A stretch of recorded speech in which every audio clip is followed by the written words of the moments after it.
You're listening to the Doctor Who Collectors Podcast, episode 29, released in mid-September 2020. Yes, we are still on lockdown, but the Who Room is considered safe and essential. On today's show, whoever is in league with the intelligence could still be amongst us here. I talk about a collectible that you most likely cannot get. So now I have your attention. In collection protection, your Funko Pop boxes finally get protected. And an outrageous offer that tops $1 million.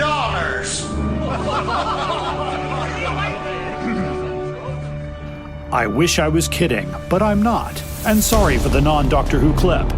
I end the show with a mystery audio clip, so stay tuned to the entire episode. And now, ladies and gentlemen, here is the great Fraser Hines. They all say, who is Doctor Who? Where is he from? What does he do? They wonder who is Doctor Who? So I ask you, who's Doctor Who? Welcome back to the Doctor Who Collectors Podcast, the podcast that explores the world of Doctor Who collecting, Doctor Who collectors, Doctor Who collections, protection of your collectibles, and of course, Doctor Who merchandise of every shape and size. I am very happy to present our 29th episode, broadcast sometime in the middle of September in 2020. I am Larry Van Mersbergen, your host, and I've been a Doctor Who collector since 1981. In 1984, I had this crazy idea of opening a Doctor Who store in the Chicago area, but two things were kind of standing in my way. First of all, I was 15 years old and couldn't drive a car, and secondly, I had very little money. I did, however, have a lot of Doctor Who items that I was managing to import from the UK with my meager allowance and side jobs. So I decided to do it anyway. And after visiting several Doctor Who clubs in Chicago and one incredible visit to the many companions of Doctor Who in Chicago, my second customer became my partner, and the rest is history. And that history can be found in a book called Red, White, and Who, the Story of Doctor Who in America from ATB Publishing, and that mention is on page 384. There is a link to buy this book directly on our main page at DoctorWhoCollectors.com. Our theme song is Who's Doctor Who, composed by Barry Mason and Les Reed, performed by the great Fraser Hines, who played Jamie McCrimmon in over 117 Doctor Who episodes, the longest-running character on Doctor Who, and a dear friend of the podcast. I want to thank everyone who became a friend of the podcast. You can support us a number of ways. Firstly is find us on Podbean at DoctorWhoCollectors.podbean.com. You can also shop for your favorite Doctor Who items on our eBay store. You can find it at the short link bit.ly/DWC podcast. Since sometimes we can't keep everything in the Who Room, and I often get duplicate items, we try to keep the prices reasonable, of course. You can hear this podcast anywhere you get your podcasts, including the Podbean platform. We are a very proud member of the Doctor Who Podcast Alliance, and you can hear other great Doctor Who podcasts at drwhopodcastalliance.org. Be sure to join us for Chicago TARDIS 2020, the virtual edition. Due to the COVID-19 restrictions, this convention will be virtual, so I believe anyone can attend, as most of the panels and discussions will be live-streamed via the Chicago TARDIS Facebook page. I am hopefully will be presenting my Doctor Who collecting panel, as I have in years past, from the Who Room here in Aurora, Illinois, which means I can share more than usual. I often take a huge cart of boxes to the convention, and I remember bringing it into the room in the previous panel and telling the woman who ran it, I said, "Don't worry, this is for the next one." And we had over 55 attendees at the collecting panel last year, so thank you for making that a success at Chicago TARDIS. You can find out more information at chicagotardis.com or visiting their Facebook page. It's another great Chicago Doctor Who experience. You can find us, the Doctor Who Collectors Podcast, at DoctorWhoCollectors.com or on Facebook or Twitter, and now on Instagram. We'll be posting our collectibles gallery on Instagram all the way going forward here, including what we talk about today. So far, we've picked up a few followers and a lot of great comments. Keep those comments coming. We'll read those comments on the air as they come in. On the show coming up today, we have Collection Protection, our featured story and the most outrageous offer coming up. Sad, really, isn't it? People spend all their time making nice things and other people come along and break them. Collection Protection. For all my collection protection needs, I trust Bags Unlimited Incorporated for all my archival needs. You can find them at bagsunlimited.com, or you can call their toll-free number at 800-767-2247. Please tell them you heard about them on the Doctor Who Collectors Podcast. Today I want to talk about protecting your boxes. Several items come in boxes, like the Funko Pops or the action figures. And so Bags Unlimited now offers crystal clear box protectors. They are sized to perfectly fit your video games and cartridges, as well as protectors of CD cases, DVD cases, VHS cases, and other great boxes. They're made from 12 mil crystal clear archival polyester material, semi-rigid. Boxes come with a removable protective film to prevent scratches. Use these to protect your games, tapes, LP records, Betamax, VHS tapes, DVDs, audio cassettes, CDs free from dust, dirt, fingerprints, scrapes, scuffs, corner crushes, and scratches. The worst thing about having a boxed item is if you, darn it, I bumped into something and now the corner is crushed. You can actually get if you go to their page online, you can get a direct link. They also offer for Funko Pop protectors, comic book crystal clear box protectors, all kinds of box protectors. Almost everything in my collection is protected by some product available at Bags Unlimited Incorporated. So remember, hopefully people are not out to break your things, but to prevent that, I would go to Bags Unlimited Incorporated.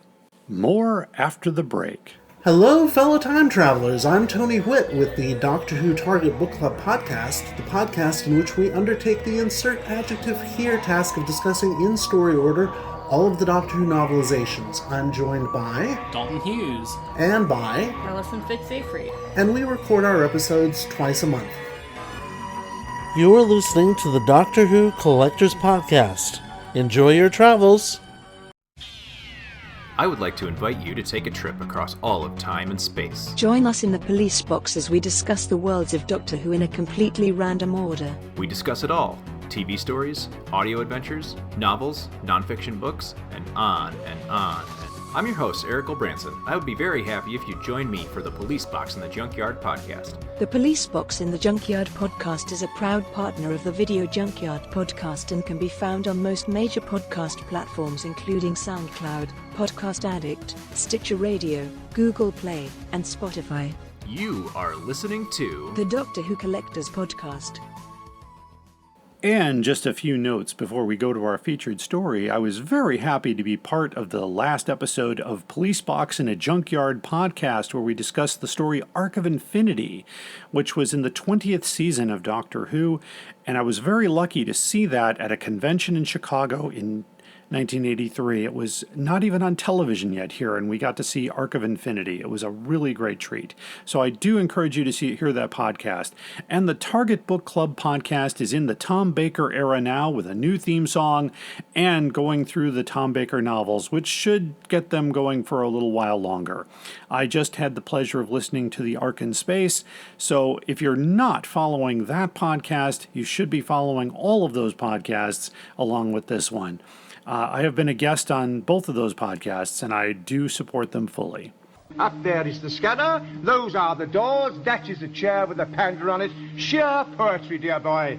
On to our featured story. Today I'm going to talk about a collectible that may not be obtainable. by other collectors. I got extremely lucky here.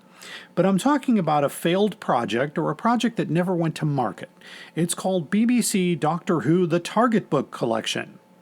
Speaking of Target books, it was supposed to include a magazine about the specific story, a reprinted hardcover edition with dust jacket featuring the Target logo, making it the only Target classic hardcover. The only other Target hardcover is the Target Storybook, which came out recently. And when I discovered this further, the dust jacket is fully reversible. There is a secondary artwork on the other side, and I took pictures of this and posted it on our Instagram page. So let me start with the magazine. Now, this was a project that never went to market, and only a few of these, I'm guessing, are prototypes, were given out to select people. I received this from a friend of mine who got it as a promo, and I guess one item was spotted on eBay but was yanked before the auction closed. So my guess is he figured out it was priced too low. But anyway, the magazine features pictures from the story The Web of Fear on the front cover, including the Yeti and Patrick Troughton, and indicating the first appearance of Brigadier Lethbridge Stewart. And going through the magazine here, and I will try to take pictures of this magazine as best as I can here. They start with an introduction to Doctor Who and the Web of Fear, about the Yeti stalking London Underground, and a picture of the hardcover book that's included, and I do have the hardcover book with the magazine. A little thing here on setting the scene, which is a direct sequel to The Abominable Snowmen, and sometime after their early adventure in Tibet, where the normally placid Yeti were revealed to be robotic servants of the Great Intelligence. So that's on the inside cover, and then the first section here, the story from script to book, a comparison of two mediums. So there's there's a picture here of the script and a picture of the book page where it was adapted. An extract from chapter 2 and a little bit of the script from episode 1. It was the camera script by Mervyn Haseman and Henry Lincoln, with a couple of snapshots of the story. So you get to see exactly where it went from the script to the book, which is kind of interesting. And then the next page has a wonderful picture of Brigadier Lethbridge Stewart with the second Doctor, and the title of this article is From Screen to Book. So talking about how they adapted, basically how Terrance Dicks adapted the book from the story to the Target book. It was an early Target release. And then the next page, a nice story here about the writer himself, the late Terrance Dicks. Of course, this was published prior to his death, because they only include his born date here, not his death date. So I can't place a date on this project. There's no copyright date anywhere that I can find, and I've looked through this pretty carefully.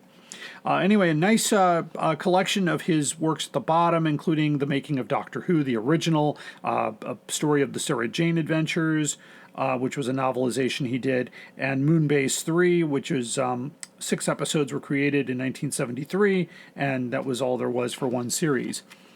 And then the next page here is a gallery of all the different covers that the Web of Fear had, from the original Alan Wingate hardback cover by Chris Achilles, to the first Target painting by Chris Achilles, to the current one, which features the current Doctor Who logo with the original Chris Achilles logo.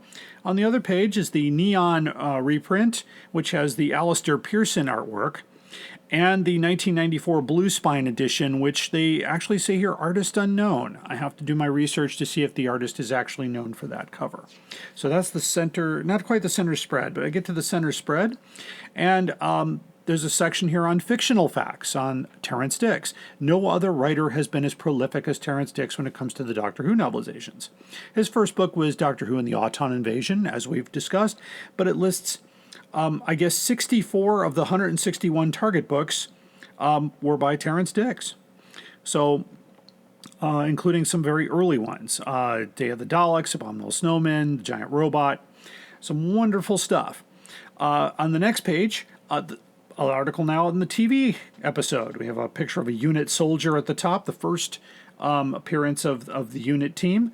and also a picture of the title sequence featuring Patrick Troughton's face, and a little bit about who wrote the story, who directed it, when it was broadcast. It was originally broadcast from February 3rd to March 9th, 1968, and features a little bit of the casting. Of course, on the next page, a little bit more about the TV series is a wonderful photo of Patrick Troughton, Fraser Hines, and Deborah Watling. All by the way, wonderful people. I was very blessed to have met all three of these actors. I met Patrick Troughton back in 1985, a couple of years before his death. I met Deborah Watling months before her passing. Very sad about that. And Fraser and I continued to talk to this day. He's a wonderful man. If you've never met Fraser Hines, you're missing out on just an incredible guy all around, but definitely somebody who's answered many questions, has a lot of insight on the series, and he's even provided lost scripts to the Big Finish people for publication. So on the rest of this page here, they include some telesnaps at the bottom, some pictures here of the Yeti, and talking about how the snowmen return, and a little bit of the page from the Radio Times, which is the British TV guide. The next page, back on the TV series, little article here on Colonel Lethbridge Stewart, and the trailer. Following the broadcast of episode 6 of The Enemy of the World, a specifically recorded trailer was broadcast to publicize the Web of Fear. So I believe that's on the DVD release, but correct me if I'm wrong. I have not checked as of this recording. More telesnaps at the bottom of the page. The Battle of Covent Garden is on the other side with selected pictures of Unit battling the Yeti. And on the next page, a little bit of story about the missing and found. So the fact that not all of the episodes of The Web of Fear were recovered, but most were. And they talk about how that came about. And then, of course, a little bit about the sequel. And there is a wonderful picture here of the name escapes me at the moment, but The Great Intelligence in the Doctor Who Christmas Special in 2012. The Great Intelligence taking the form of Dr. Simeon. And the actor's name is just escaping me, but it'll come back to me probably when I insert it into the podcast later. And then the top 4 moments on the next page of The Doctor Meets the Yeti in Episode 1, the Yeti Attack in Episode 4, the Intelligence Revealed in Episode 4, and the Headquarters Destroyed. And in the back cover, it says, your next book in the collection, if this had been continued, would have been Doctor Who and the Zarbi by Bill Strutton, which would have included a hardcover book. The book itself is about the same size as the Alan Wingate hardcover, which I have. And looking at them side by side, the only difference is that this has a Target logo on the spine, purple spine, as well as on the corner of the front page.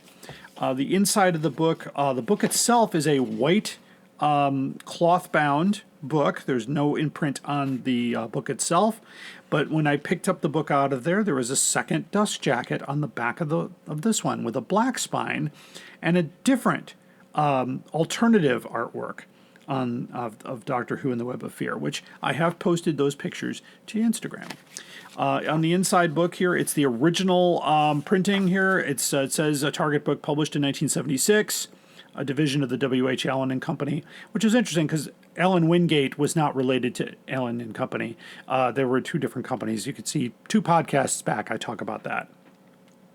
And also just the original, it's a really clear print. They do the changing face of Doctor Who, a little narration here of the history of Jamie and Victoria, and then the story itself, and then towards the end of the book, we have a little bit about the authors here, Terrence Dix, and about Mervyn Haseman and Henry Lincoln, which is really interesting. Then the back cover. The back cover is slightly different. I'll have to take another picture, but it says basically has the trailer here on the back. This novel is based on this story featuring the Second Doctor, with the cover illustration by Chris Achilleos.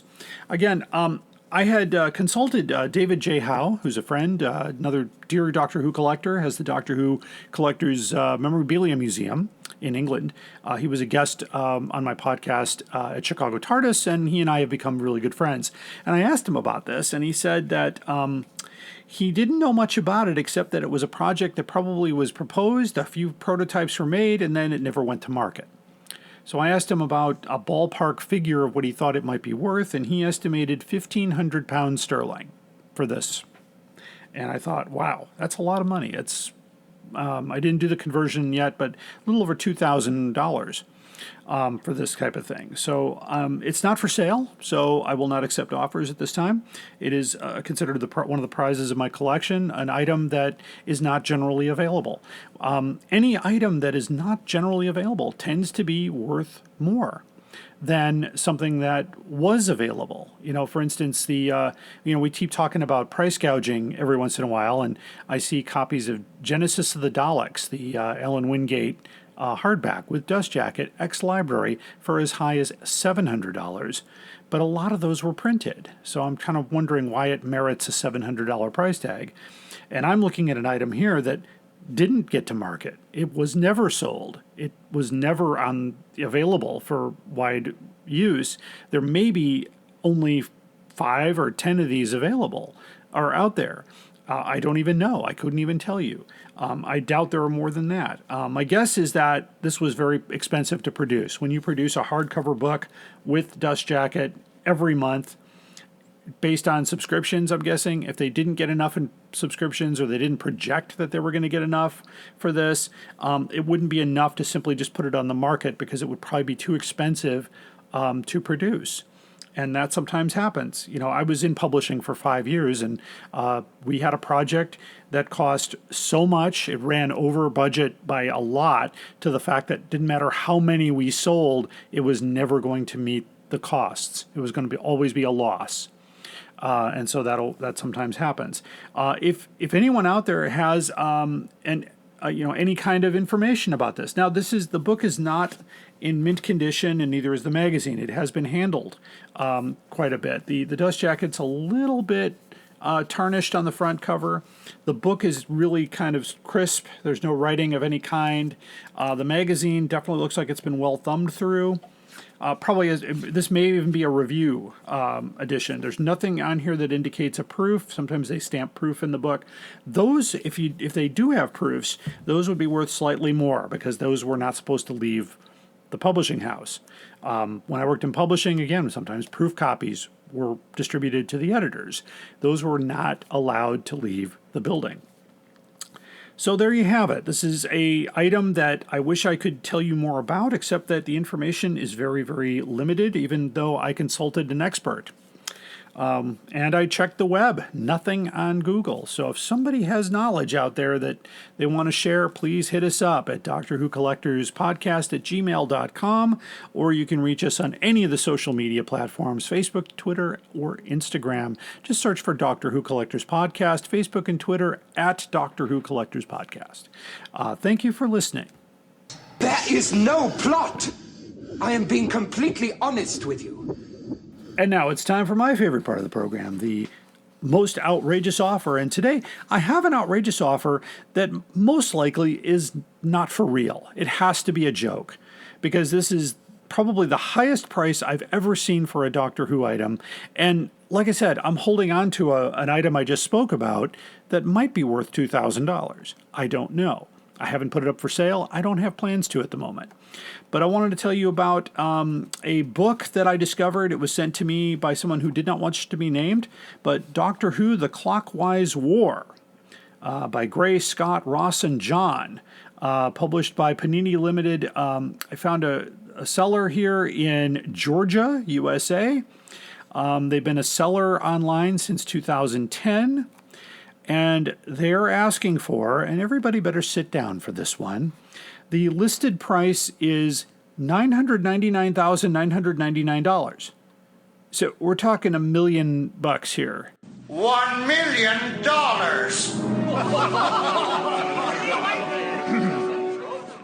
With $3.99 shipping, so that's the only reasonable part of this deal. And The Clockwise War presents the final 12th Doctor adventure by Scott Gray, John Ross. Also classic tales of the 1st, 4th, and 5th Doctors is played by William Hartnell, Tom Baker, Peter Davison, from the long-running comic strip from the official Doctor Who magazine and from Doctor Who yearbooks. A little bit about the store. I don't want to give away the name, but it says they're one-stop shop for all your media entertainment needs. We feature comic graphic novels, hardcovers, role-playing games. We guarantee the condition of the book, which they don't list here, by the way. It says new, but that could mean anything. So a new copy of this book for $1 million. Well, I looked this up. You can get this book new for as little as $17.28 or used from basically $12. No one's going to buy this. This has to be a mistake. It has to be somebody from the store who decided to have a joke. I did reach out to the store and did not get any comments from them. And it's still up there too. By the way, if you want to search Abe's used books, Doctor Who: The Clockwise War, and see if you can find the $1 million Doctor Who book. Anyway, it definitely won't sell for $1 million, but we did manage to order one for $17.28.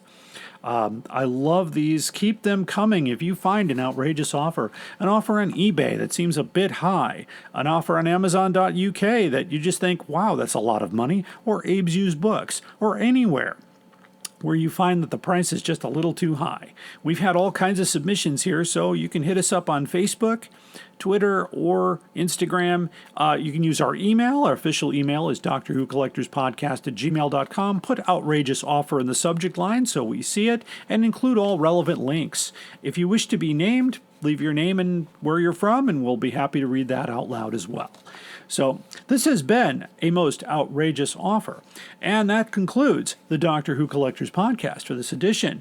We look forward to doing more Collectors Roundtables. If you'd like to be part of the Collectors Roundtables, give us a notice on one of those platforms, and we'd be happy to include you. We put out calls to the various Facebook groups, including the Collectors Club, the Target Book Club, the Target Book page, and other related Doctor Who pages with the hashtag Doctor Who. So we'd love to have you on the podcast. We always look at issues that face collectors today and would love to hear what other people have to say. So if you're interested in hearing more about that, our previous episode was the first Collectors Roundtable, which was really fun to do, including we had people from the United States and England involved with that, and it was a lot of fun to do. So today I'm looking at a surprise audio clip ending, so you can stay tuned to hear what we're going to finish out with. Keep traveling, keep collecting, and enjoy Doctor Who. Have a good one. Well, I'm Nicholas Courtney. I play Brigadier Alistair Gordon Lethbridge Stewart. So what's actually happening today around here then? Well, they're having a little event, which involves a sketch from, created, written the last week or so by John Nathan Turner, which I appear with the Cybermen and have a little mini battle with him. A few explosions go on. And it's a 25th anniversary, I think, today of Longleat exhibition. And we're all down here to celebrate it. And we've just done a long autograph session. And then shortly after we're going around the exhibition, having a look at that. They'll be auctioning certain Doctor Who memorabilia. Then we'll be doing another reprise of the sketch we've just done. And then I shall be driven back to get a train back home to London tonight. So you're a veteran, if that's not rude. A veteran conventioneer, absolutely. No, it's not rude at all. No. Not the slightest. You've appeared in Doctor Who. Was that fun, working with all the different Doctors? Yes, it is. I've been with all 7. Yes, I've been with all 7. I was with William Hartnell, you know. I got killed off as a character there, but I was with William Hartnell. I've been with all 6 since him. Of course, not with Paul McGann, not at the moment. What do you think of the new Doctor Who? I like the first half of the film. I didn't like the second half so much. It was a bit too special effecty for me. I think Doctor Who sort of used to have small budgets, and we used to use our imagination. I mean, the special effects were very good, but it was perhaps a bit Americanized. Somewhat towards the end, a bit too much. So what do you see? Flashing lights. What? What do you see for the future of Doctor Who? Where would you like it to go? I don't know. I don't think it matters where I'd like it to go. Where would everyone else like it to go? That's the thing.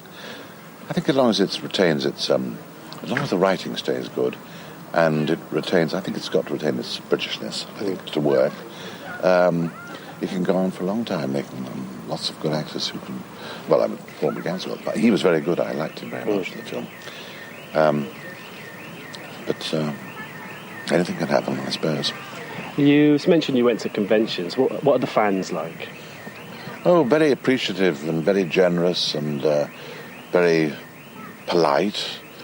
And they're different in America. They're very enthusiastic in America. They were. We used to do lots of conventions in America in the 80s. It was a cult, the program over there.